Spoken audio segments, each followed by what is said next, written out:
Hey guys, Angel here. So excited about this video. Today I'm going to talk to you about how to price for your coaching session. So if you are just starting out in this life coaching field and you're like, I don't even know how much I'm worth, I don't know how much I should be charging, stick around. By the end of this video. It is my intention that you walk away with some clarity on how much you should start charging.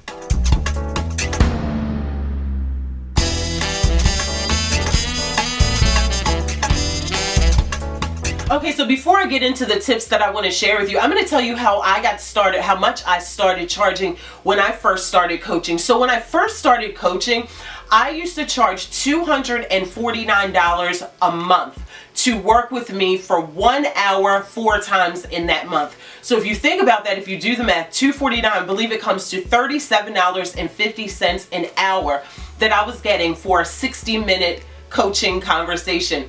I don't recommend starting there. However, I just wanted to share with you where I started, because I know a lot of times when we are new into a field, we want to know, well, how much did you charge, just to get some kind of barometer or some kind of know-how or where to start at. However, so like I said, I charged $249 and that was for 4 sessions a month.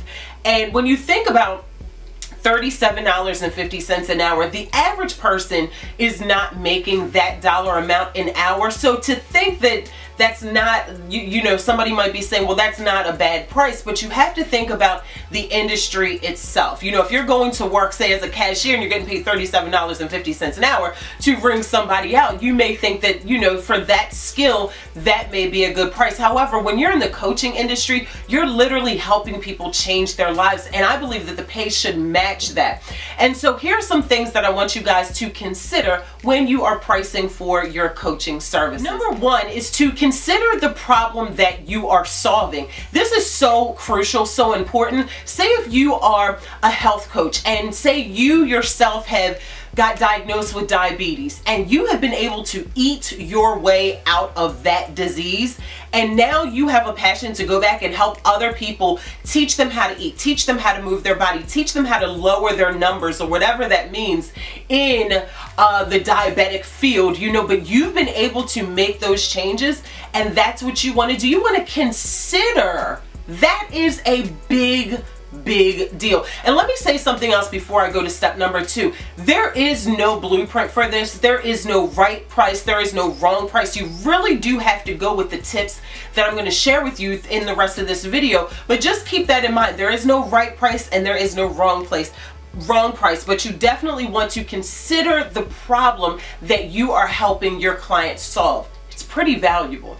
Number 2 is consider the previous training that you've had. A lot of times coaches come into this field from psychology backgrounds, from being a nurse, from being a scientist. I've actually worked with a scientist that always still blows my mind, but they come into this field with previous training. You have to consider that you paid a heavy price tag to get the knowledge and the information and the expertise that you've gotten to bring into this field. So you want to consider your previous training and do not negate that at all. Now, number 3 is a bit more practical. You want to consider your current cost of living. How much does it cost for you to live on a day-to-day basis? When you think about your monthly income, when you think about your rent or your mortgage, your car payment or your car insurance, your light bill, your phone bill, when you think about all of that in its totality, every 30 days those bills are due, and you think about that and you want to divide it by the day, then think, okay, so I need to earn at least $100 a day, or I need to earn at least $200 a day.